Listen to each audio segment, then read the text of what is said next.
Hi, thanks for joining me in another video. This big blue SUV behind me is the Kia EV9, so let's explore.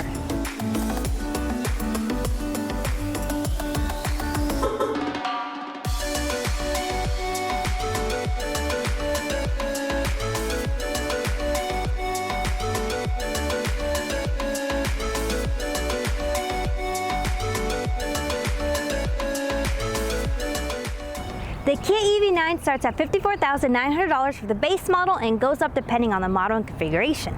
The vehicle I'm driving today is the GT line all-wheel drive, which starts at $73,900. Depending on the configuration, an EV9 can get up to 304 miles. Focusing on the car we've got, it's stated to get an EPA rating of 270 miles of range, have up to 5,000 pounds towing capacity, and do 0 to 60 in 5 seconds. For charging, Kia notes you'll be able to charge 10 to 80% in around 25 minutes on a 350 kilowatt fast charger. As a bonus, you'll be able to use the vehicle-to-load capabilities on the exterior of the vehicle. We'll test that out later in the video. But first, let's take a walk around the car. The EV9 has a very boxy shape and kind of robust design to it. It has a wheelbase of 122 inches and it's slightly longer than the Telluride SUV. Because of its axle placement, there's very little front or rear overhang. The wheels are placed all the way in the front and all the way in the back of the SUV. It's quite large. It was just barely able to fit into the garage. The EV9 comes in at 77.9 inches in width, 197.2 inches in length, and a height of 68.9 inches without roof rails. With the GT line, the front and rear fascia have gloss black accent trims and on the roof rails too. In the front are slim headlights with the pixel design and active air flaps. This optional animated lighting grille is cool. You can choose what light design shows up. Moving on to the side, we see the flush door handles that pop out and the 21-inch alloy wheels. And by the way, if you do upgrade to the 21-inch wheels, just know that these hand-cooked tires can cost more than $400 each. The doors are large and have a wide opening to get in. In the rear, we have slim taillights on the corners going along the curves of the vehicle. Now that we're back here, let's check out the trunk. Inside, we're looking at 81.7 cubic feet of cargo room behind the first row, 43.5 cubic feet behind the second row, and 20.2 cubic feet behind the third row. This is a flat enough surface you could sleep back here or fit some coolers and large boxes. I don't have enough luggage to do a typical luggage test. Because the second row doesn't have a full bench, just be aware that there's a hole here for items to fall through. We have a front up here. It's small, but it exists. This front capacity is 1.8 cubic feet. It looks like on the rear-wheel drive, the front is slightly bigger at 3.2 cubic feet. So this one is big enough for the V2L adapter and some other small accessories, but not much else. Inside, we're greeted by a 12.3-inch touchscreen in the center and a separate 5-inch climate display. Then in front of the driver, another 12.3-inch screen. These two panels are touch responsive, but the screen in front of the driver is not. The layout is minimal, with the majority of the buttons being on the steering wheel. For the most part, you're controlling everything with the touchscreen. However, there are smart touch haptic controls here. I wish these were capacitive buttons. They require a firm push rather than a light touch. Now, the steering wheel is a little overwhelming for me. It might take some time to figure out the controls. So on the front, we have the driver assist controls, drive mode, and track volume buttons. On the back side, we have your usual blinkers and windshield wiper controls. Additionally, we have the regenerative braking level settings on both sides. We'll get into those later. Then we have an extra stock for shifting, and interestingly, it's the first time I've seen the power button for the car on the stock itself. The infotainment system is pretty snappy, and there are many settings for your drive, charging setup, and comfort. There's a built-in navigation system, but there's also support for Apple CarPlay and Android Auto.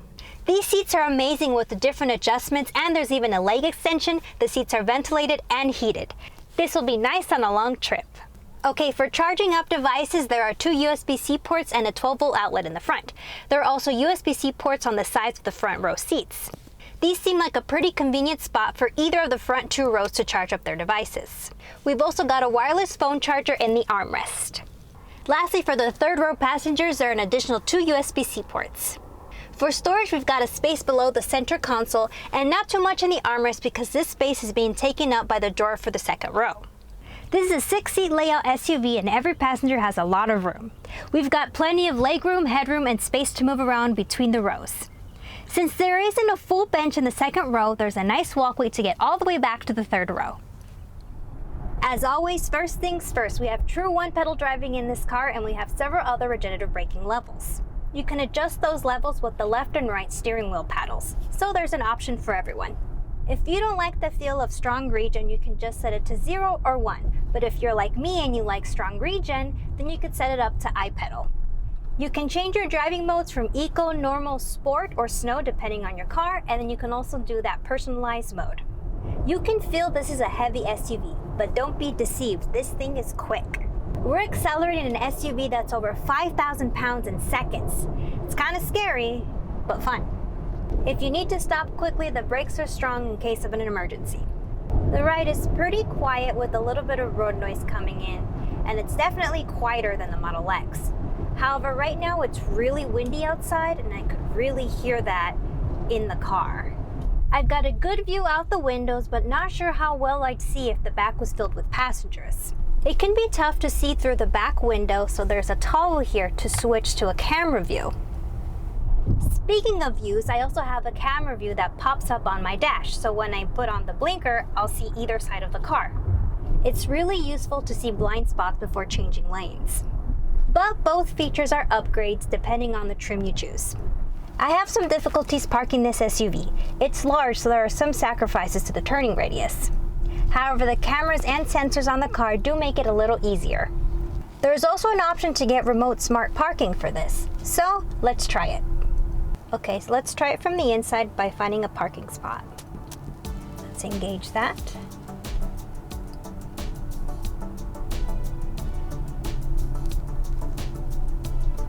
All right, there's a lot of parking spots, but it wants me to stay closer on the side you want to park. Okay, I want to park on this side.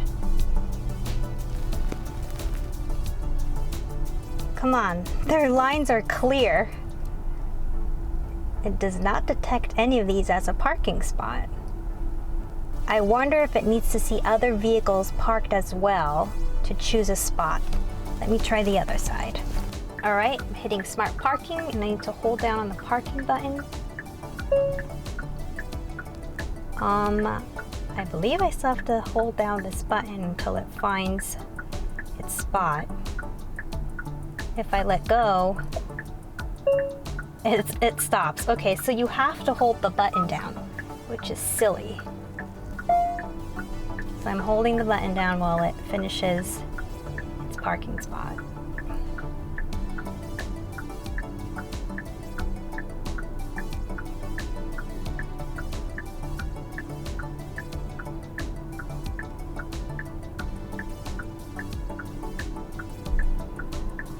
Adjusting here.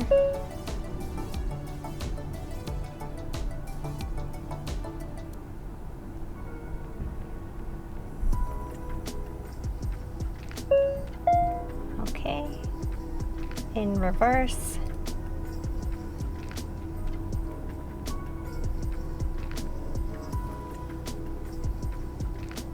Is it gonna let me know when to let go of the button?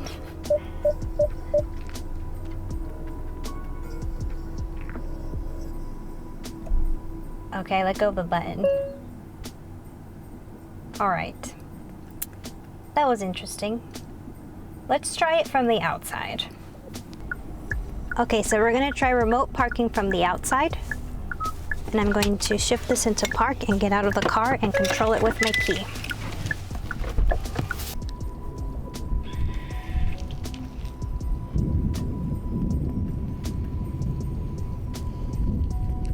I don't know where to go.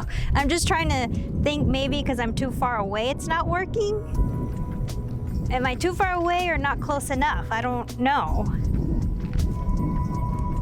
Okay, I think I'm too far away. So you need to be really close to the car. So basically following it.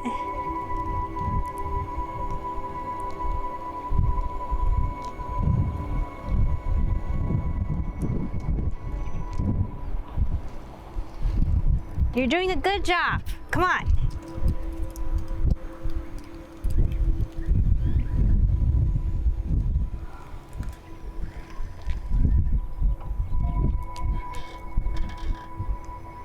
That's good. Just back it up. Back. Yeah, I'm not gonna be doing this at a busy lot at a supermarket. It'd look ridiculous out here.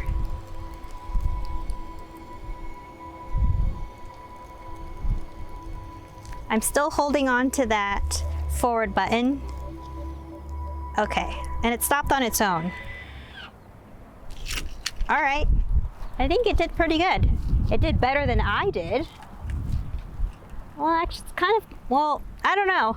If you check out this side of the line, it's in between the lines, but it's kind of a little crooked. But there you go. I don't know. Overall, the ride is really pleasant and it's smooth on the highways. This would be a great option for families on a long road trip. All trims come standard with a lot of driver assistant features. There are only a few options that are exclusive to the higher trims, mostly the parking assist features. The highway driving assist works pretty well with the steering assist and auto lane change. The thing that I find odd is that there really isn't a tone or notification to let me know that the driver assistant features are engaged. Also, it takes a long time for the notification to keep your hands on the wheel to come up. I'm gonna time it and I'm gonna see how long it takes so you can be here unattentive for a while before it even comes up.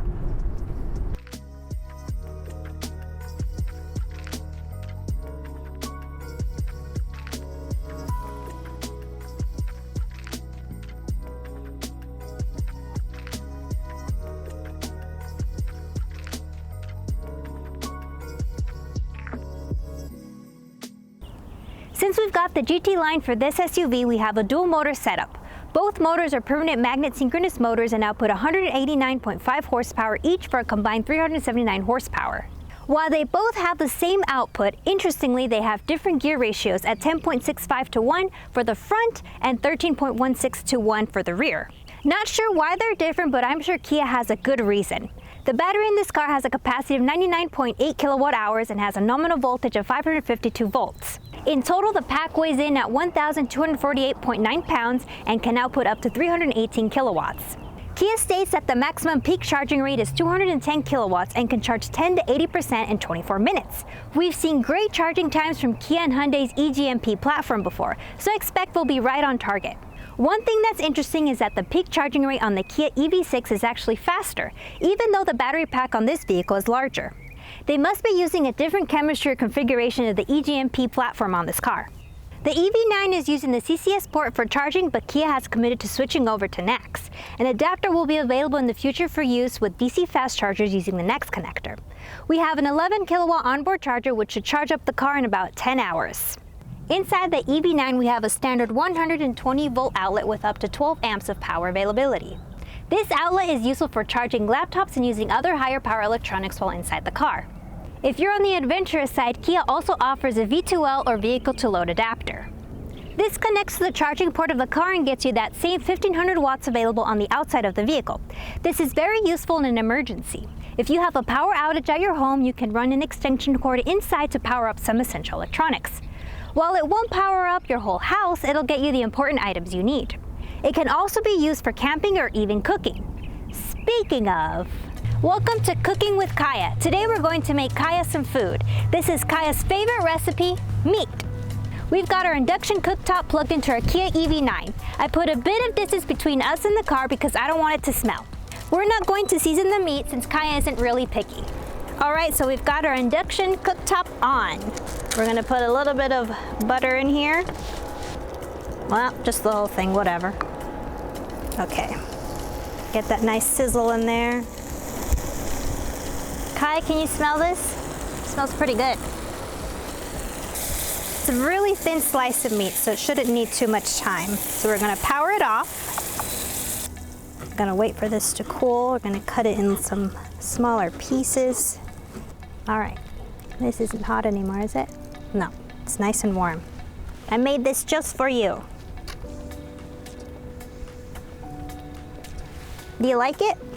That's it? Good job. Here you go. All right, and there you have it, Cooking with Calla's EV.